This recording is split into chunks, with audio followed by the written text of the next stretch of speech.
Level designer looks at identifying what gameplay occurs in the space, what are the game mechanics supported, looks up as you walk around, notice visual aspects, so the art, what's there. So is the vertical space also used? When you look down, do you feel danger and so forth? So there's a sense of space by its size and shape, what we said before. So how do the lighting or sound conditions make you feel? So it's all about these feelings again. And analyze the pacing of the level. Does a level rush through it too quickly, or is it too slow? Are there opportunities enough to explore, and or extra bonuses for curiosity? Sadly, that doesn't really happen enough, because I like to explore and go around corners, and then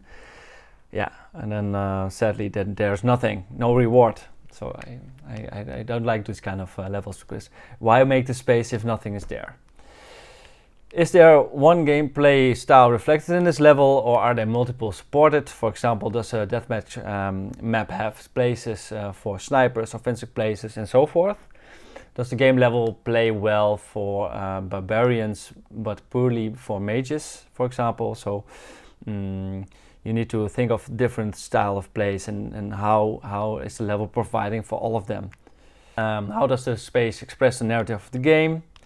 So the scripts, and then the cutscenes maybe do not have cutscenes. That would be great maybe, but how is that smoothly going from one to the next? And examine any historical or gameplay precedents. So like, how did they do it before and how can you do it better? Analyze the composition and proportions and rhythm of the environment and art elements. So we looked at it before, but today a little bit more in depth. How does the level geometry compare with the movement abilities of the avatar? And we saw that a little bit about with Mario versus Castlevania.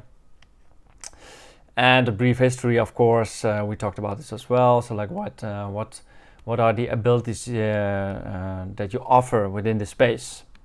What environment art elements are repeated, and are they interactive, and so correspond with the gameplay mechanics? Hopefully you can follow me along this. These books, get them, they're very interesting.